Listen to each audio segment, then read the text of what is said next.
Cook with கோமாளியில் இந்த வாரம் elimination கன்ஃபார்மாக இருக்குது அப்படின்னு சொல்லியிருக்காங்க.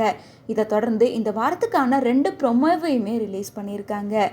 ஏற்கனவே ஸ்ரீகாந்த் தேவா 8வது எபிசோடில் எலிமினேட் ஆகிருக்காரு. இப்போது 16 எபிசோட் கம்ப்ளீட் ஆகிருக்கு. ஸோ போன வாரமே ஒரு கண்டஸ்டண்ட்டை எலிமினேட் பண்ணியிருக்கணும். ஆனால் விஜய் சேதுபதி ஸ்பெஷல் கெஸ்ட்டாக வந்ததால் அதை செலிப்ரேஷன் வீக்காக வச்சுட்டாங்க. ஏற்கனவே வசந்த் ரவி டேஞ்சர் ஜோனில் இருக்க நிலையில் கடந்த வாரம் மெயின் குக்கிங்கில் சாலின் ஜோயா கொஞ்சம் நெகட்டிவ் கமெண்ட் வாங்கிட்டாங்க. சேம் டைம் அதுக்கு முன்னாடி வாரம் சாட்டர்டே குக்கிங்கில் சாலின் ஜோயா வின் பண்ணனதாக அனௌன்ஸ் பண்ணியிருந்தாங்க.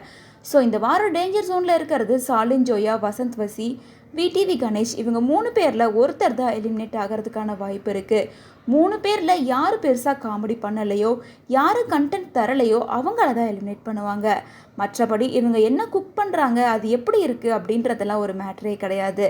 அது மட்டும் இல்லாமல் இன்னொரு பக்கம் top cook, dupe cook, cook with கோமாளிக்கு டஃப் காம்படிஷன் கொடுக்கறதால கண்டிப்பாக ஷோவில் எங்கேஜாக இல்லாதவங்கள தான் எலிமினேட் பண்ணியே தருவாங்க. அந்த வகையில் ஷாலின் ஜோயா, விடிவி கணேஷ் 2 பேருக்கும் பெருசாக குக் பண்ண வரலை அப்படின்னாலும் ஷோவை ரன் பண்ணுறதுக்கு கண்டென்ட் மெட்டீரியலாக இருந்துகிட்ருக்காங்க. ஈவன் இந்த வாரம் இவங்க சரியாக குக் பண்ணல அப்படின்னாலும் இவங்கள சேவ் பண்ண தான் அதிக வாய்ப்பு இருக்குது. ஸோ மிச்சம் இருக்க வசந்த் வசி எலிமினேட் ஆக வாய்ப்பு அதிகமாகவே இருக்குது. அதே போல் சாலின் ஜோயா பார்த்தோம்னா கோமாளிகள் செய்கிற காமெடியை விட சாலின் ஜோயாவோட இன்னசென்ட் தான் சிரிக்க வச்சுட்டே இருக்குது. ஒரு செட் ஆஃப் ஆடியன்ஸ் எல்லாம் அவங்க சரியாக குக் பண்ணலை அப்படின்னாலும் அவங்களுக்கு தான் சப்போர்ட் பண்ணிகிட்ருக்காங்க. அதே நேரம் குறைஷி ரீசெண்டாக ஒரு இன்டர்வியூ கொடுத்துருக்காரு. அதில் எந்த குக்கு கோமாளிங்களை இரிட்டேட் பண்ணிகிட்டே இருக்காங்க, எந்த குக்கு கிட்ட போகிறது அப்படின்னா எந்த ஒரு கோமாளிக்கும் பிடிக்காது, இந்த மாதிரி கேள்விகள்லாம் கேட்டப்போ குறைஷி என்ன சொல்லியிருக்காருன்னா, ஷாலின் ஜோயாவுக்கு சரியாக குக் பண்ணவே வர மாட்டேங்குது, அதனால் ஷோ நடக்கும்போது அவங்க நிறைய டென்ஷன் ஆயிடுறாங்க. அதே போல் ஜோயாவுக்கு கோமாளியாக போகிறதுக்கு யாருக்குமே பிடிக்காதுன்னு சொல்லியிருக்காரு.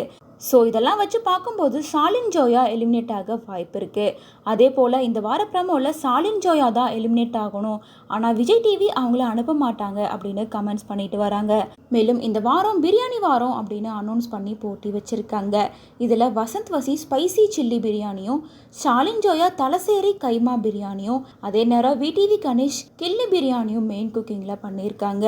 ஸோ இந்த 3 பேரில் யார் எலிமினேட் ஆவாங்க அப்படின்னு நீங்கள் நினைக்கிறீங்க அப்படின்றத மறக்காமல் கமெண்ட் செக்ஷனில் சொல்லிடுங்க.